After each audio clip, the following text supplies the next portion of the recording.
हरे कृष्णा। ओम नमो नारायणाय नमः। ओम श्री तुलसी नमः। प्रिय भक्त जनों, आज फाल्गुन मास की आमल की एकादशी व्रत पारण के दिन सुनिए तुलसी माता और एकादशी माता की कथा।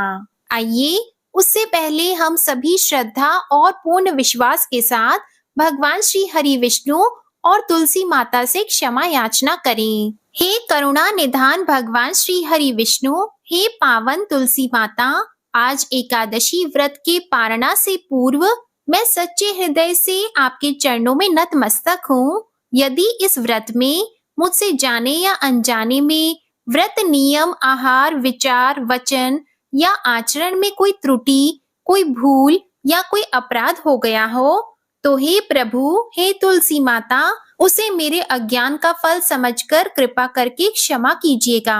हे श्री हरि विष्णु भगवान, मेरी श्रद्धा में कमी हो तो भी आप मेरे भाव को स्वीकार कीजिएगा।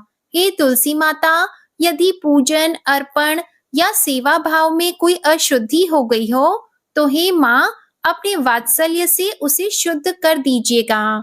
मैं अब शुद्ध मन, शांत चित्त और पूर्ण श्रद्धा से द्वादशी के दिन व्रत पालना कर रही हूँ। कृपया मेरे इस व्रत को पूर्ण फल प्रदान कीजिएगा। मेरे परिवार, संतान और हम सब के जीवन की सदैव रक्षा और कल्याण करें। आपकी जय हो, जय हो, जय हो। एक समय की बात है, एक साधारण किंतु परम भक्त दंपति वर्षों तक संतान सुख से वंचित रहे। अनेक व्रत, यज्ञ और उपचार करने के बाद भी जब उनकी उम्मीद टूटने लगी, तब एक दिन पत्नी ने श्रद्धा से तुलसी माता का नित्य पूजन और एकादशी माता का व्रत आरंभ किया। वह हर एकादशी को उपवास रखती, तुलसी दल से श्री हरि का पूजन करती और यही प्रार्थना करती कि जो संतान मिले उसकी रक्षा स्वयं ग्यारस माता करें। अनेक वर्षों की तपस्या के बाद उन्हें बहुत कठिनाइयों से संतान की प्राप्ति हुई, किंतु बालक के जन्म के साथ ही रोग और बाधाएं उसे घेरने लगी। तब उस बालक की माँ ने तुलसी माता के चरणों में दीप जलाकर ग्यारस माता का स्मरण किया। उसी रात स्वप्न में एकादशी माता ने दर्शन देकर कहा, यह संतान मेरे व्रत का फल है, अब इसकी रक्षा मैं स्वयं करूंगी। और प्रातः होते ही वह बालक स्वस्थ हो गया। तब से वह परिवार हर एकादशी को तुलसी पूजन करके संतान की रक्षा और कल्याण के लिए ग्यारस माता का व्रत करता रहा और उनके घर में यह विश्वास बन गया कि जो संतान प्रभु की कृपा से मिलती है, उसकी ढाल स्वयं ग्यारस माता की करुणा होती है। एक बार एक बूढ़ी माई थी जो प्रत्येक एकादशी को श्रद्धा के साथ तुलसी माता की पूजा करती और एकादशी का उपवास करती। वह नियमित रूप से तुलसी माता को जल से सींचा करती। तुलसी माता में उनकी गहरी श्रद्धा थी। वे जब भी तुलसी जी को सींचती तो सींचते समय तुलसी माता से कहती, हे तुलसी माता, सत्य की दाता, मैं तेरा बिरवा सींचती हूँ, मुझे बहू दे, पीले रंग की धोती दे, मीठा ग्रास दे, बैकुंठ में वास दे, अच्छी मौत दे, चंदन का काट दे, अच्छा राज दे, खाने को दाल भात दे और ग्यारस के दिन श्री कृष्ण जी का कांधा भी दे। बूढ़ी माई की यह बातें सुन सुनकर तुलसी माता सूखने लगी। तुलसी माता को यूं सूखते देखकर भगवान श्री कृष्ण ने पूछा, हे तुलसी, तुम दिन प्रतिदिन क्यों सूखती जा रही हो? तब तुलसी माता ने कहा, बस मेरे मन की मत पूछो प्रभु। भगवान श्री कृष्ण ने कहा, मैं नहीं पूछूंगा तो फिर कौन पूछेगा? तब तुलसी माता कहने लगी, प्रभु, एक बूढ़ी माई आती है और अपनी बात कहकर चली जाती है। मैं उसकी सारी बातें तो पूरी कर दूंगी, लेकिन कृष्ण का कांधा कहाँ से लाऊंगी? भगवान बोले, जब वह मरेगी तो मैं अपने आप ही कांधा देने आ जाऊंगा। तुम बस बूढ़ी माई से यह बात कह देना। इसके कुछ दिनों के बाद वह बूढ़ी माई मर गई। बूढ़ी माई के मरने पर सारा गांव इकट्ठा हो गया और गांव वाले जब उनका अंतिम संस्कार करने के लिए उन्हें अर्थी सहित उठाने लगे तो वह बहुत भारी हो गई। जिस कारण उनकी अर्थी तस से मस नहीं हुई। सभी बोले, ये तो बहुत ही संस्कारी थी, बहुत पूजा पाठ करती थी, कोई पाप नहीं किया, फिर यह इतनी भारी कैसे हो गई। तभी वहां पर बूढ़े ब्राह्मण के वेश में भगवान श्री कृष्ण आए और कहने लगे, भाइयों, यह भीड़ कैसी है। तब गांव वालों ने बताया कि एक बूढ़ी माई मर गई है और वह इतनी पापिन थी कि उसकी तो अर्थी ही नहीं उठ रही, बहुत भारी हो गई है। ब्राह्मण रूपधारी भगवान कृष्ण बोले, मुझे इसके कान में कुछ कहने दो, फिर यह उठ जाएगी। तब गांव वालों के कहने पर भगवान कृष्ण बूढ़ी माई के कान के पास जाकर उसके कान में बोले कि माई, तू अपने मन की बात कर ले, पीतांबर की धोती ले, मीठा ग्रास ले, बैकुंठ में वास ले, चटक की चाल ले, चंदन का काठ ले, झालर की झनकार ले, दाल भात का जीवन ले और ले कृष्ण का कंधा भी ले। अब तो भगवान की ये सभी बातें सुनकर बूढ़ी माई तुरंत हल्की हो गई और फिर भगवान स्वयं उन्हें अपने कंधे पर ले गए। इस तरह बूढ़ी माई को मुक्ति मिल गई और वह बैकुंठ को चली गई। हे तुलसी माता, जैसे आपने उन बूढ़ी माई की मुक्ति की, वैसे ही सभी की करना। जैसे भगवान ने उन्हें कांधा दिया, वैसे ही हमें भी देना। प्रेम से सभी मिलकर बोलिए, श्री कृष्ण भगवान की जय, तुलसी माता की जय। आइए सुनते हैं 11 माता की कथा। एकादशी भगवान श्री हरि विष्णु की साक्षात शक्ति है। जिस शक्ति ने उस असुर का वध किया, जिससे भगवान भी जीत पाने में असमर्थ थे, उस शक्ति के आगे भला मनुष्य के पाप रूपी असुर कैसे टिक सकते हैं। जिस शक्ति ने देवताओं के कष्ट को हरकर उन्हें सुख दिया, वह प्राणी मात्र को क्या नहीं दे सकती। सुख, समृद्धि, शांति और मोक्ष, समस्त सुख सहज ही प्राप्त हो जाते हैं। प्रिय भक्त जनों, 11 माता की भक्ति में इतनी शक्ति है कि जिसके प्रभाव से मनुष्य को सहज ही सभी प्रकार के सुख प्राप्त होते हैं और अंत समय में मोक्ष की प्राप्ति होती है। 11 माता की कथा के अनुसार सत्य युग में मुर नामक एक भयंकर दैत्य था। वह बड़ा बलशाली और भयानक था। उस भयानक और प्रचंड शक्तिशाली दैत्य ने इंद्र, आदित्य, वसु, वायु, अग्नि आदि समस्त देवताओं को पराजित करके स्वर्ग से भगा दिया। तब इंद्र सहित सब देवताओं ने भयभीत होकर भगवान उमापति भोले शंकर को अपने दुखों का कारण और उस भयानक दैत्य का वृतांत सुनाया। देवता हाथ जोड़कर बोले, हे कैलाशवासी अविनाशी, मूर दैत्य के भय से भयभीत होकर समस्त देवी देवता बेचैन हुए मृत्यु लोक में मारे मारे फिर रहे हैं। समस्त सुर समाज को बेचैन देखकर और उनकी अनन्य विनय सुनकर भगवान भोले भंडारी बोले, हे देवताओं, तीनों लोकों के स्वामी और भक्तों के समस्त दुखों का विनाश करने वाले भगवान विष्णु की शरण में जाओ। वे ही तुम्हारे इस महान कष्ट का निवारण करेंगे। भगवान शिव जी की यह बात सुनकर इंद्र आदि समस्त देवता एकत्रित होकर क्षीर सागर, जहाँ शेष नाग की शैया पर भगवान कमलापति शयन कर रहे थे, वहां जा पहुँचे। वहां पहुंचकर भगवान विष्णु को सोते हुए देखकर सभी देवता हाथ जोड़कर और नतमस्तक होकर स्तुति तथा विनती करने लगे।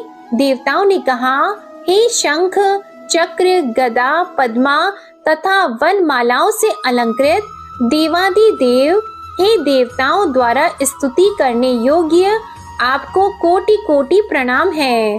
हे सुर, नर, मुनि जन की रक्षा करने वाले महाप्रभु, आपको बारंबार नमस्कार है। हे दया के धाम प्रभु, आप हमारी रक्षा कीजिए। दैत्यों से भयभीत होकर हम आपकी शरण आए हैं। आप ही इस समस्त ब्रह्मांड के कर्ता, धर्ता और माता पिता हैं। आप ही उत्पत्ति और पालन करता तथा संहार करने वाले और सबको शांति प्रदान करने वाले हैं। आकाश और पाताल भी आप ही हैं। आप ही हम सबके पितामह, सूर्य, चंद्र, अग्नि, वायु, ब्रह्मा, हव्य, कव्य, मंत्र, तंत्र, यज्ञमान, यज्ञ कर्मकर्ता और भोक्ता भी आप ही हैं। आप सर्वव्यापक हैं। आपके अतिरिक्त चर अचर कुछ भी नहीं है। हे महाप्रभु, दैत्य मूर ने हमें पराजित करके स्वर्ग से भगा दिया। हम सब देवता इधर उधर मारे मारे फिर रहे हैं। सो हे मधुसूदन, आप उन दैत्यों से हम सबकी रक्षा कीजिए, रक्षा कीजिए। देवताओं की यह विनती सुनकर भगवान कमलापति बोले, हे सुरों, ऐसा मायावी दैत्य कौन है?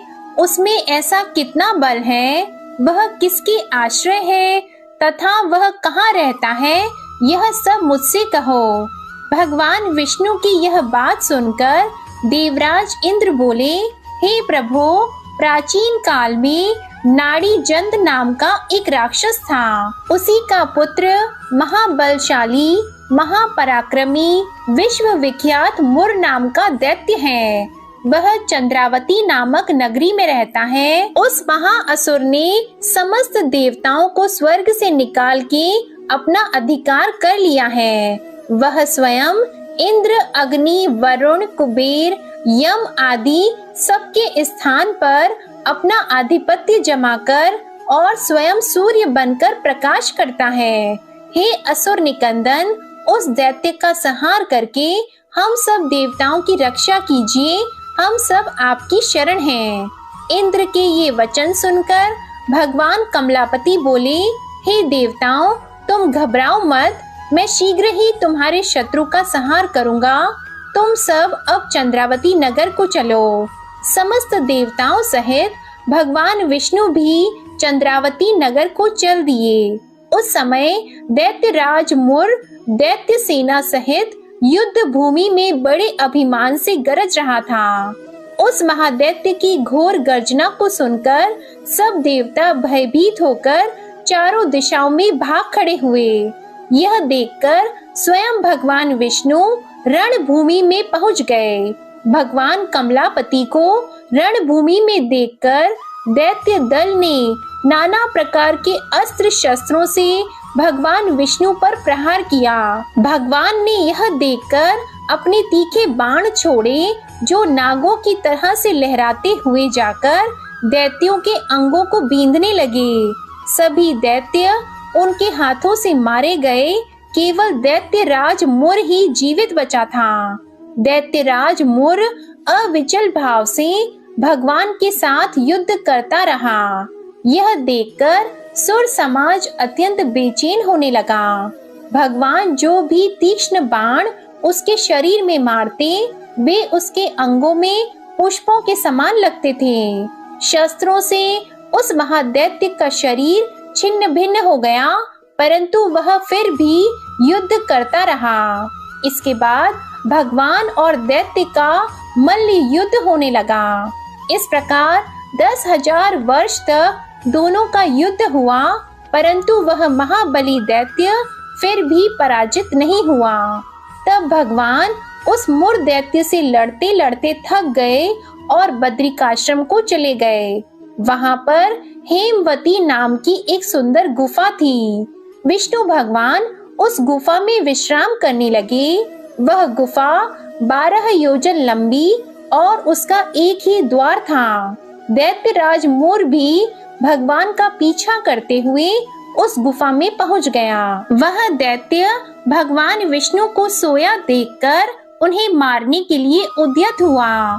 वह अभी मारने का प्रयत्न कर ही रहा था कि उसी क्षण विष्णु भगवान के शरीर से एक अति तेजस्वी तथा अत्यंत प्रभावशाली कन्या अस्त्र शस्त्र धारण किए हुए उत्पन्न हुई।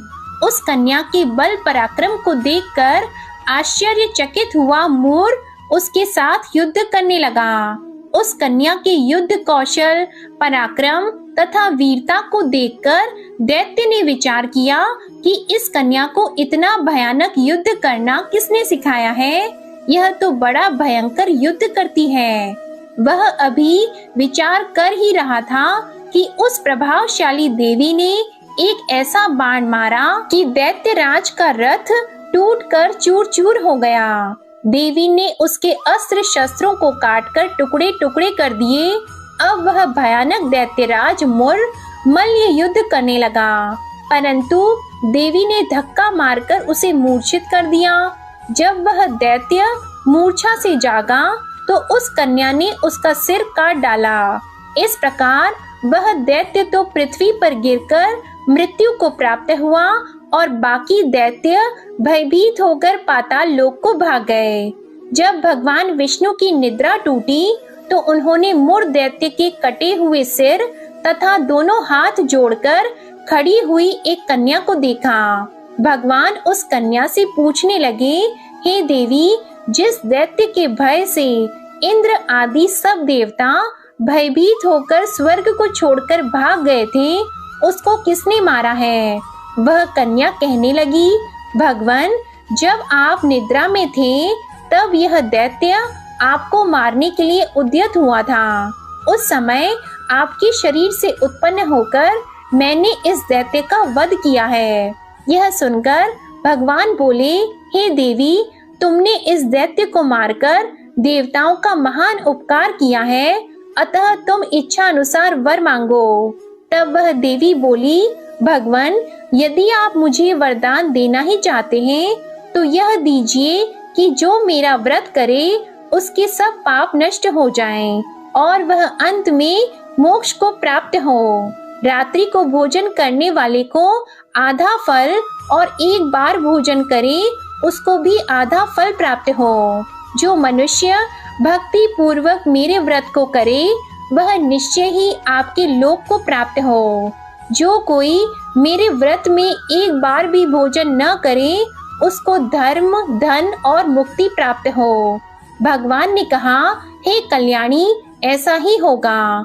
मेरे और तुम्हारे भक्त एक ही होंगे और वे जीवन में सभी सुखों को प्राप्त करेंगे तथा अंत में मेरे लोक को प्राप्त होंगे। क्योंकि तुम एकादशी को उत्पन्न हुई हो, अतः तुम्हारा नाम एकादशी होगा। तुम मुझे सब तिथियों से प्रिय हो, इस कारण तुम्हारे व्रत का फल सभी तीर्थों से अधिक फलदायी होगा।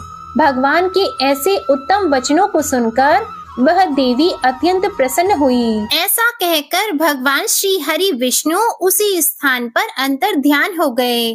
तो सभी प्रेम से बोलिए, एकादशी माता और विष्णु भगवान की जय। एक बार की बात है, भगवान श्री राम और माता सीता जी अपने 14 वर्ष के वनवास के दौरान चित्रकूट में आराम कर रहे थे।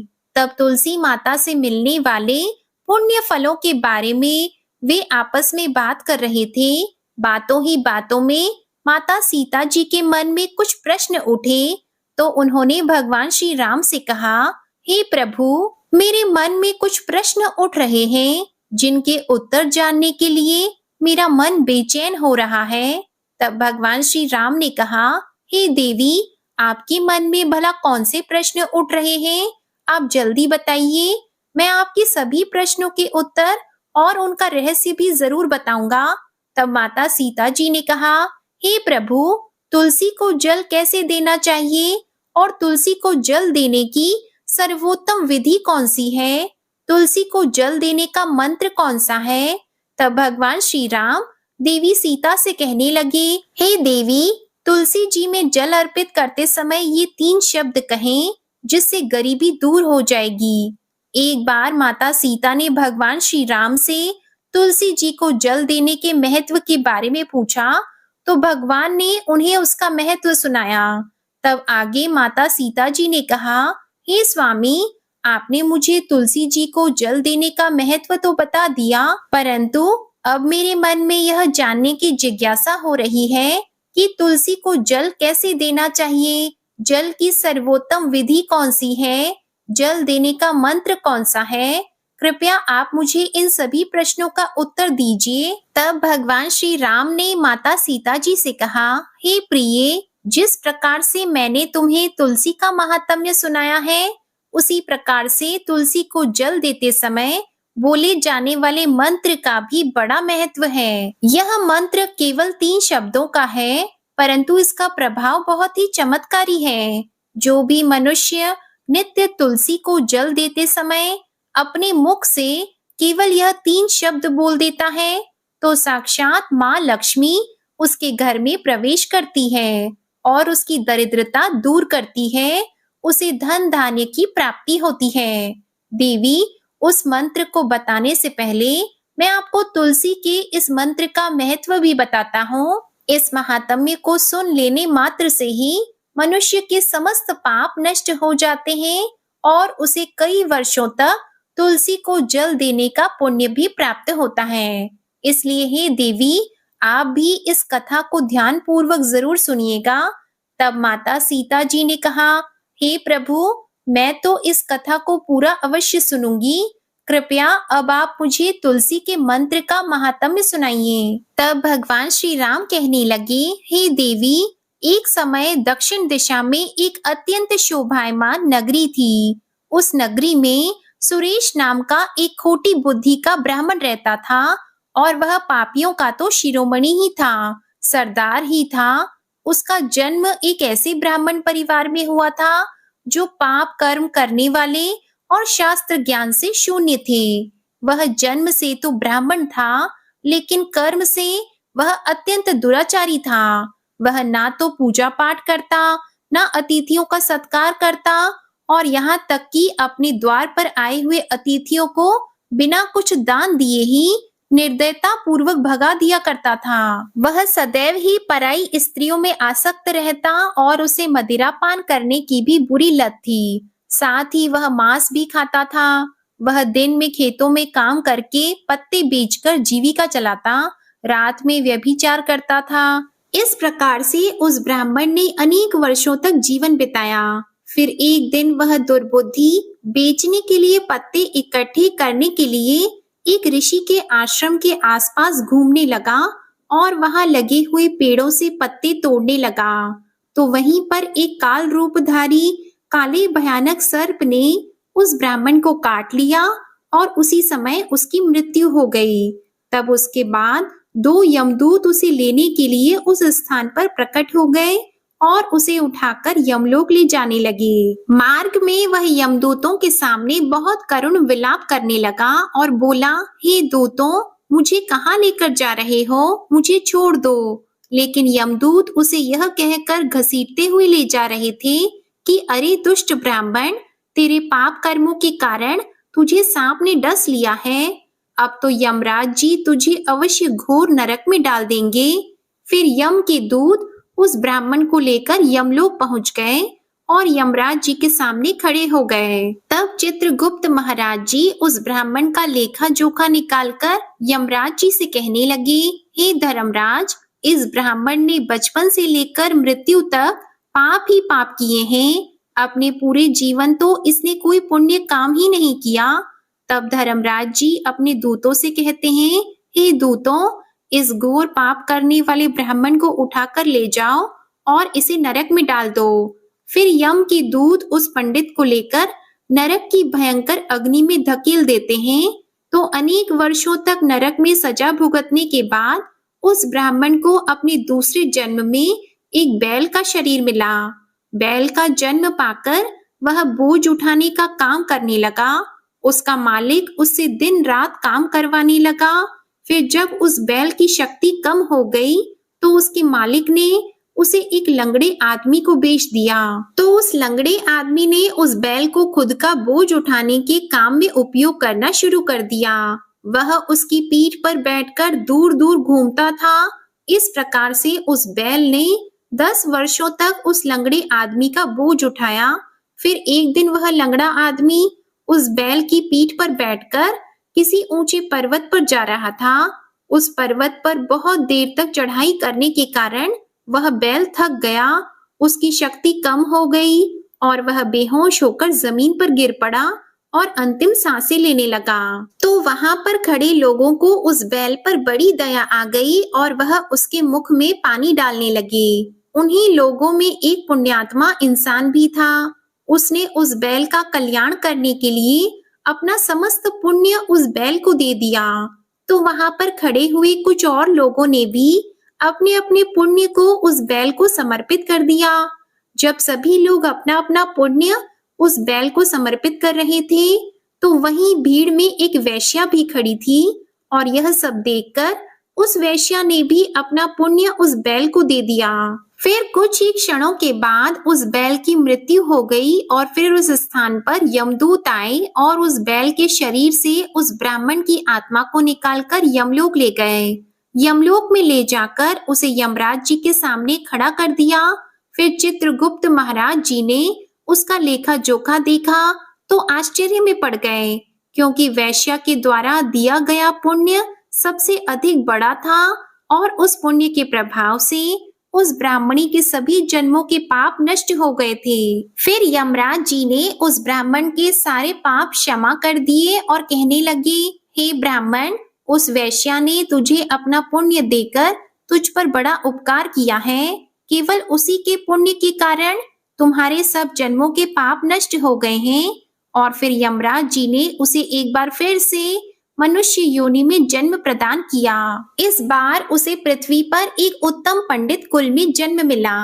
उस महापुण्य के प्रभाव से उसे इस नए जन्म में पूर्व जन्म की सारी बातें याद आने लगी। तो वह ब्राह्मण खड़ा हो गया और उसे याद आया कि पिछले जन्म में जब वह बैल था तो एक वेश्या ने मुझे अपने पुण्य दे दिए थे और उसके मन में उस वेश्या के बारे में जानने की इच्छा हो गई और उस महापुण्य के बारे में जानने के लिए वह उस वेश्या का पता लगाने के लिए ढूंढता हुआ उसके नगर में चला गया।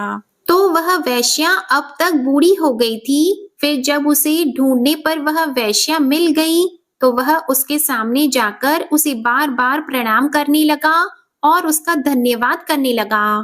तब वेश्या ने कहा, हे ब्राह्मण, आप कौन हैं और किस कारण आप मुझ वेश्या को धन्यवाद कर रहे हैं? मैंने आपका कौन सा कार्य किया है कि आप मुझे बार बार धन्यवाद दे रहे हैं?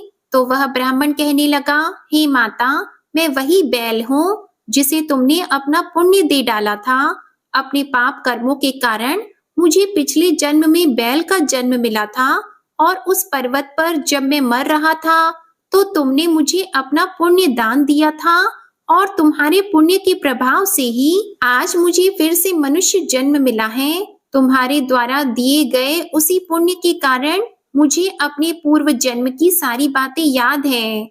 लेकिन हे माता, मैं आज यहाँ पर यह जानने के लिए आया हूँ कि आपने मुझे उस समय अपना कौन सा पुण्य दान दिया था जिस कारण से मेरे सभी जन्मों के पाप खत्म हो गए। मैं उसी पुण्य के बारे में जानना चाहता हूँ। ब्राह्मण की बात सुनकर वेश्या ने कहा, हे ब्राह्मण, मैंने तो अपने जीवन में कभी कोई पुण्य का काम ही नहीं किया, परंतु मेरे घर में एक तोता है जो पिंजरे में रहकर हमेशा कुछ बोलता रहता है और उसी को सुन सुनकर मेरी अंतरात्मा पवित्र हो गई है। उसी तोते के द्वारा बोले गए मंत्र का पुण्य मैंने तुम्हें दान में दे दिया था। फिर वह वेश्या और पंडित उस तोते के पास गए। तब वहां जाकर ब्राह्मण ने उस तोते से पूछा, हे तोते, तुम कौन सा मंत्र बोलते रहते हो जिससे हमारे जीवन का उद्धार हुआ है? यह मंत्र तुम्हें किसने सिखाया और इस मंत्र का क्या अर्थ होता है? तब उस तोते ने अपने पूर्व जन्म का वृतांत सुनाना आरंभ किया। वह तोता कहने लगा, हे ब्राह्मण, पिछले जन्म में मैं एक पंडित था। मैं अपने ज्ञान के अंधकार में अंधा हो गया था। मैं कभी गुरुजनों का आदर नहीं किया करता था, सदैव ही उनका अपमान किया करता था। मुझे अपने ज्ञान पर इतना ज्यादा गर्व हो गया था जिस कारण से मेरे अंदर क्रोध और अधिक बढ़ गया था और मारे क्रोध के मैं सभी से द्वेष करने लगा। अन्य मनुष्यों को मैं तुच्छ समझने लगा और विद्वानों का तो भरी सभा में ही अपमान करने लगा था। फिर समय बीतने पर मेरी मृत्यु हुई तो मुझे यमलोक ले जाया गया। पूज्य जनों और गुरुजनों का अपमान करने के कारण मुझे तोते के कुल में डाल दिया गया और मेरा जन्म एक तोते के रूप में हो गया। मेरे पाप कर्मों के कारण छोटी अवस्था में ही मेरे माता पिता से वियोग हो गया। फिर मैं पेड़ की डाल पर बैठकर रो रहा था, तो उसी स्थान से कुछ ऋषि जा रहे थे। उन्होंने मेरी दयनीय पुकार सुन ली और मुझे लेकर अपने आश्रम में चले गए। वहां उस आश्रम में उन्होंने मुझे एक सुंदर पिंजरे में रखा और मेरा बहुत अच्छी तरह से ख्याल रखा। वह मुझे रोज भोजन दिया करते थे, पढ़ाते थे। उस स्थान पर बहुत सारे ऋषि मुनि और उनकी स्त्रियां और बालक सभी रोज तुलसी के पौधे को जल देते थे और तुलसी के सामने एक मंत्र का जाप किया करते थे। उन्हीं के मुख से बार बार उस मंत्र को सुनकर मैंने उसे रट लिया और तब से मैं उस मंत्र को जान गया हूँ और वही मंत्र मैं दिन रात बोलता रहता हूँ। उस मंत्र के प्रभाव से मेरी कभी मृत्यु नहीं हुई और मेरी आयु आज 100 वर्ष की हो गई है। मैं इतने वर्षों तक जीवित रहा। फिर एक रात को एक चोर उस स्थान पर आ गया और उसने मुझे वहां से चुरा लिया। फिर इस वेश्या ने मुझे उस चोर से खरीद लिया और इस वेश्या के घर पर आने के बाद भी मैं उस मंत्र को बोलता रहता हूँ, जिसे सुनकर इस वेश्या का मन भी पवित्र हो गया है और इसने वेश्या का काम छोड़कर भगवान श्री हरि का भजन कीर्तन करना प्रारंभ कर दिया है और भगवान की भक्ति करना भी प्रारंभ कर दिया है। और उसी मंत्र के प्रभाव से इस वेश्या की आत्मा भी पवित्र हो गई है। हे ब्राह्मण, उस मंत्र के पुण्य से अब आप भी मुक्त हो गए हैं। इस प्रकार से तोते ने उस ब्राह्मण को और वेश्या को सारा वृतांत सुना दिया, जिसे सुनकर वह पंडित और वेश्या दोनों ही अत्यंत प्रसन्न हुए और फिर वे दोनों ही रोज तुलसी को जल देकर उस मंत्र का जाप भी करने लगे। फिर वह तोता, वेश्या और वह ब्राह्मण तीनों उस मंत्र के प्रभाव से दिव्य विमानों में बैठकर भगवान श्री हरि विष्णु के लोक को चले गए। यह सारा वृतांत सुनाकर भगवान श्री राम कहते हैं, हे देवी, देखा आपने, केवल तुलसी के इस मंत्र के प्रभाव से ही तोते, उस वेश्या और उस पंडित के सभी पाप नष्ट हो गए। इसलिए सभी मनुष्य रोज तुलसी को जल देते समय एक मंत्र का उच्चारण अवश्य करें। हे देवी, वह मंत्र इस प्रकार है, जिसे आप भी ध्यान से सुनिए। ओम श्री हरि प्रिया नमः, ओम श्री हरि प्रिया नमः, ओम श्री हरि प्रिया नमः। जो भी स्त्री नित्य तुलसी के समक्ष इस मंत्र का उच्चारण करेगी वह सौभाग्यशाली बनेगी। जो भी पुरुष तुलसी के सामने इस मंत्र का उच्चारण करेंगे उसे अपार धन की प्राप्ति होगी। जिस घर के सामने नित्य तुलसी की पूजा की जाएगी उस घर में साक्षात माँ लक्ष्मी का वास होगा। तुलसी जी का यह मंत्र राज कल्पतरु है। यह समस्त फलों को प्रदान करने वाला है। इसलिए जो भी तुलसी के सामने इस मंत्र का उच्चारण करेगा उसे संपूर्ण सिद्धियां प्राप्त होंगी। स्त्रियों को सदैव ही स्नान करके, अपने बाल बांधकर, मांग में सिंदूर भरकर, नित्य तुलसी को जल देकर इस मंत्र का उच्चारण करना चाहिए।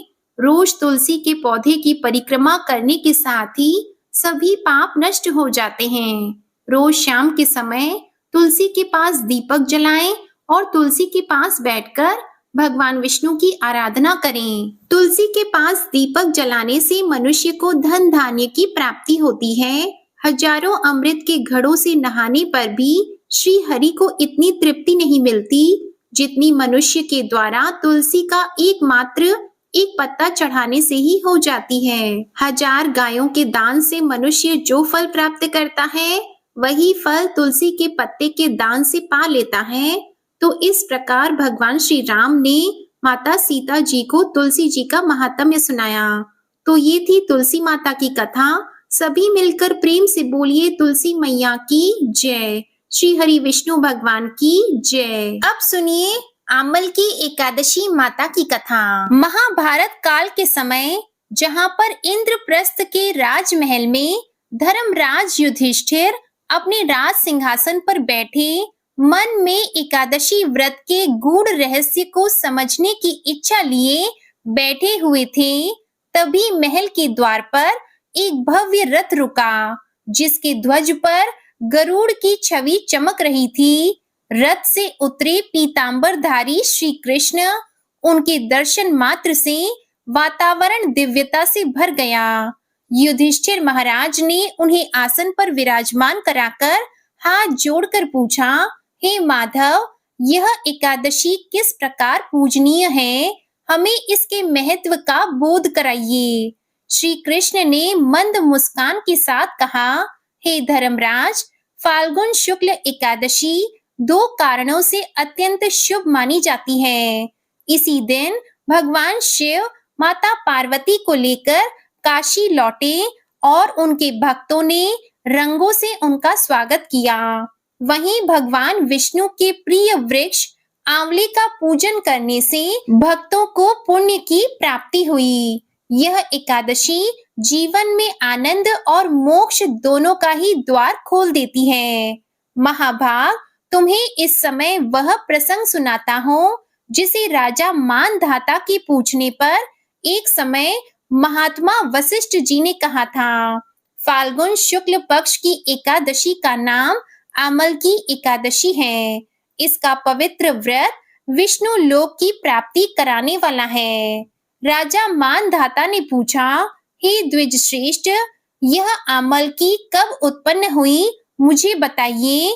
तब वशिष्ठ जी ने कहा, महाभाग सुनो, पृथ्वी पर आमलकी की उत्पत्ति किस प्रकार हुई वह बताता हूँ।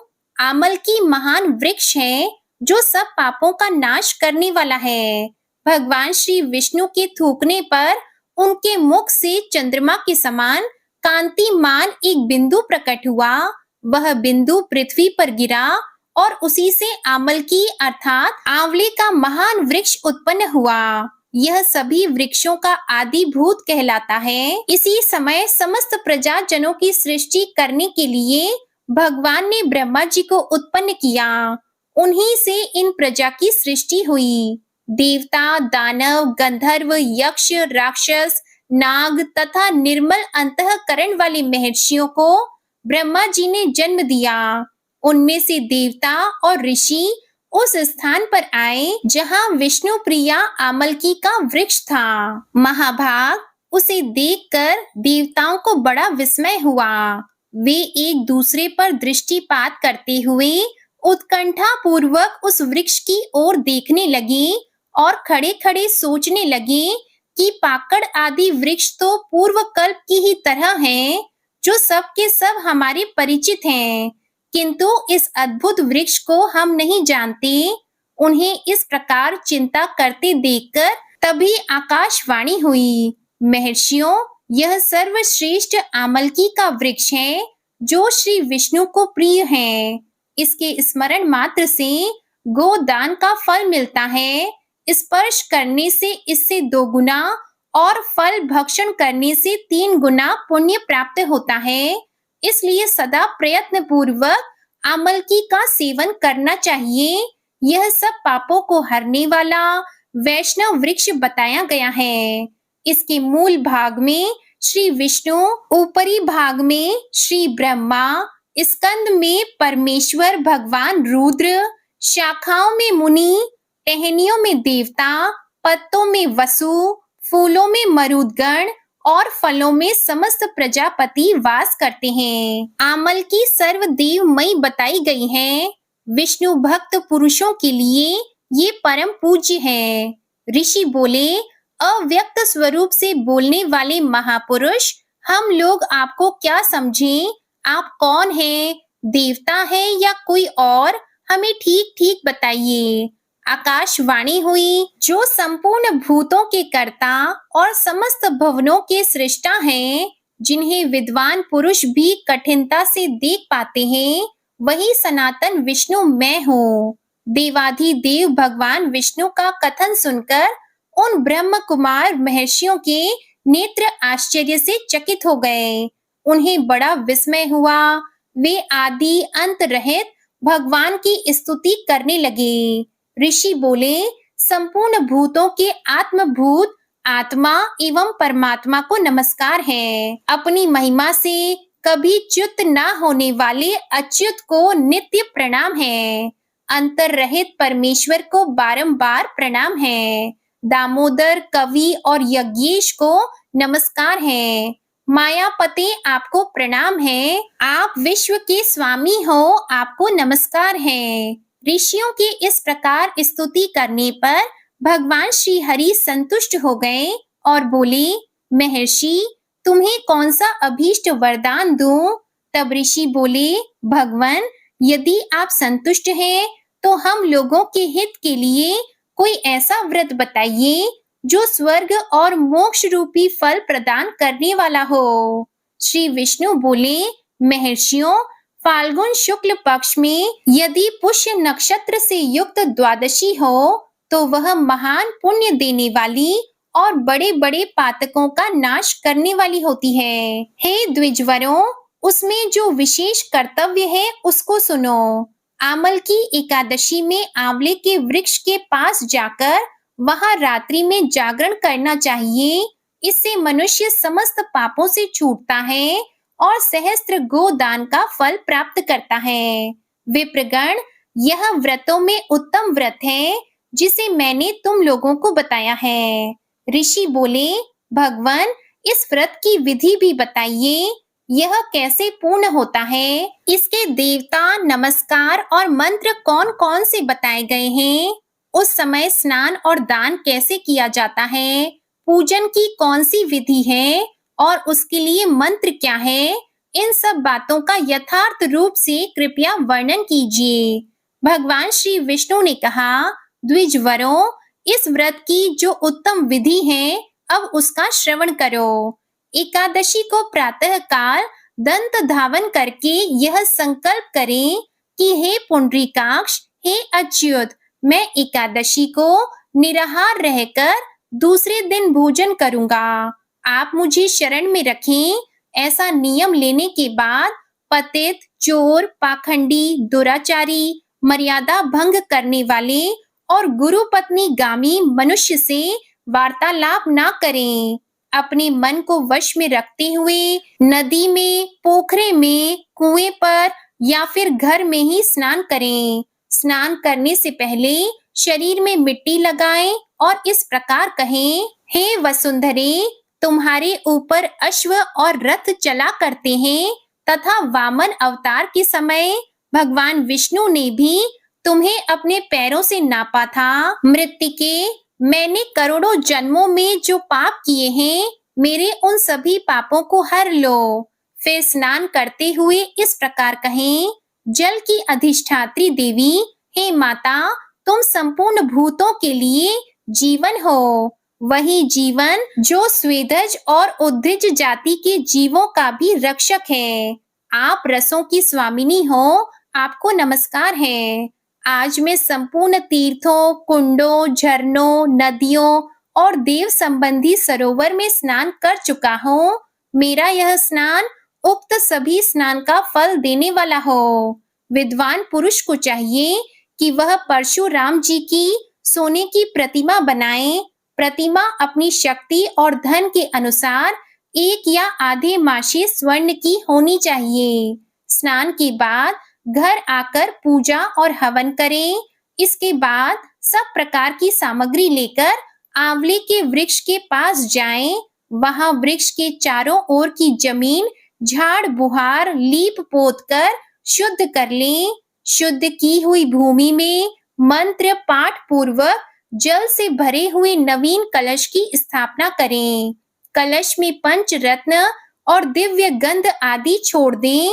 श्वेत चंदन से उसको चर्चित करें।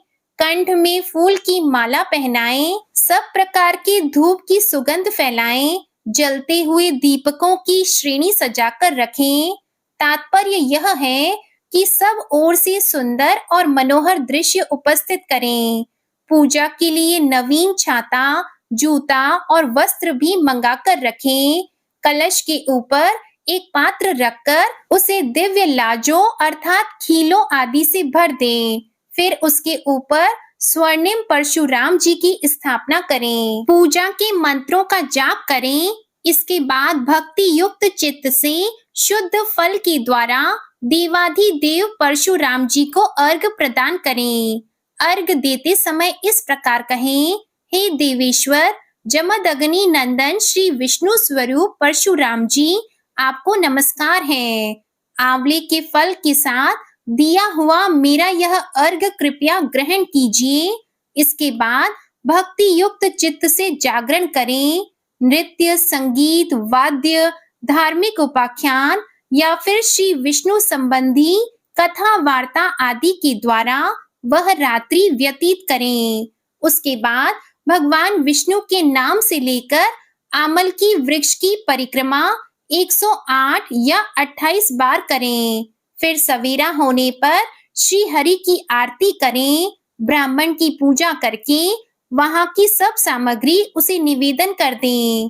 परशुराम जी का कलश, 2 वस्त्र, जूता आदि सभी वस्तुएं दान कर दें और यह भावना करें कि परशुराम जी के स्वरूप में भगवान श्री विष्णु मुझ पर प्रसन्न हो। इसके बाद आमलकी का स्पर्श करके उसकी प्रदक्षिणा अर्थात परिक्रमा करें और स्नान करने के बाद विधि पूर्वक ब्राह्मणों को भोजन कराएं। इसके बाद कुटुंबियों के साथ बैठकर स्वयं भी भोजन करें। ऐसा करने से जो पुण्य होता है वह सब भी बतलाता हूँ, सुनो। संपूर्ण तीर्थों के सेवन से जो पुण्य होता है और सब प्रकार के दान देने से जो फल मिलता है वह सब उपयुक्त विधि के पालन से सुलभ हो जाता है। समस्त यज्ञों की अपेक्षा भी अधिक फल मिलता है, इसमें तनिक भी संदेह नहीं। यह व्रत सभी व्रतों में उत्तम है, जिसका मैंने तुमसे पूरा पूरा वर्णन किया है। वशिष्ठ जी कहते हैं, महाराज, इतना कहकर देवेश्वर भगवान विष्णु वहीं अंतर ध्यान हो गए। इसके बाद उन समस्त महर्षियों ने उक्त व्रत का पूर्ण रूप से पालन किया।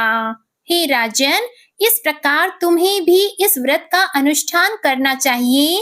भगवान श्री कृष्ण कहते हैं, हे युधिष्ठिर, यह व्रत मनुष्यों को सभी पापों से मुक्त करने वाला है। अब मैं तुम्हें आमल की एकादशी से जुड़ा हुआ एक प्रसंग भी सुनाता हूँ, ध्यान पूर्वक सुनो। जिसे एक समय राजा मानधाता के पूछने पर महर्षि वशिष्ठ ने कहा था। प्राचीन समय में वैदिक नाम का एक नगर था। उस नगर में ब्राह्मण, वैश्य, क्षत्रिय, शूद्र चारों वर्ण के मनुष्य प्रसन्नता पूर्वक निवास करते थे। नगर में सदैव वेद ध्वनि गूंजा करती थी। उस नगरी में कोई भी पापी, दुराचारी और नास्तिक नहीं था। उस नगर में चित्ररथ नामक चंद्रवंशी राजा राज्य करता था। वह उच्च कोटि का विद्वान और धार्मिक प्रवृत्ति का व्यक्ति था। उसके राज्य में कोई भी निर्धन एवं लोभी नहीं था। उस राज्य के सभी लोग भगवान विष्णु के अनन्य भक्त थे। वहाँ के छोटे बड़े सभी निवासी प्रत्येक एकादशी का उपवास करते थे। एक बार फाल्गुन मास के शुक्ल पक्ष की आमलकी नामक एकादशी आई। उस दिन राजा और प्रत्येक प्रजाजन, वृद्ध से बालक तक ने आनंद पूर्वक उस एकादशी का उपवास किया। राजा अपनी प्रजा के साथ मंदिर में आकर कलश स्थापित करके धूप, दीप, नैवेद्य, पंचरत्न, छत्र आदि से धात्री का पूजन करने लगे। वे सभी धात्री की इस प्रकार स्तुति करने लगे, हे धात्री, आप ब्रह्म स्वरूप हैं। आप ब्रह्मा जी द्वारा उत्पन्न हो तथा सभी पापों को नष्ट करने वाली हैं। आपको नमस्कार है। आप मेरा अर्घ स्वीकार करो। आप श्री रामचंद्र जी के द्वारा सम्मानित हैं। मैं आपसे प्रार्थना करता हूँ, मेरे सभी पापों का हरण करो। उस मंदिर में रात को सभी ने जागरण किया। रात के समय उस स्थान पर एक बहेलिया आया। वह महापापी तथा दुराचारी था। अपने कुटुंब का पालन वह जीव हिंसा करके करता था। वह भूख प्यास से अत्यंत व्याकुल था। कुछ भोजन पाने की इच्छा से वह मंदिर के एक कोने में बैठ गया। उस स्थान पर बैठकर वह भगवान विष्णु की कथा तथा एकादशी महात्म्य सुनने लगा। इस प्रकार उस बहेलिये ने संपूर्ण रात्रि अन्य लोगों के साथ जागरण करके व्यतीत की। प्रातःकाल सभी लोग अपने अपने निवास पर चले गए। इसी प्रकार वह बहेलिया भी अपने घर चला गया और वहां जाकर भोजन किया। कुछ समय के बाद उस बहेलिये की मृत्यु हो गई। जीव हिंसा करने के कारण वह घोर नरक का भागी हो गया। परंतु उस दिन आमल की एकादशी का व्रत और जागरण के प्रभाव से उसने राजा विदुरथ के यहाँ जन्म लिया। उसका नाम वसुरथ रखा गया। बड़ा होने पर वह चतुरंगिणी सेना सहित तथा धन धान्य से युक्त होकर 10 सहस्त्र गांवों का संचालन करने लगा। वह तेज में सूर्य के समान, कांति में चंद्रमा के समान, वीरता में भगवान विष्णु के समान तथा क्षमा में पृथ्वी के समान था।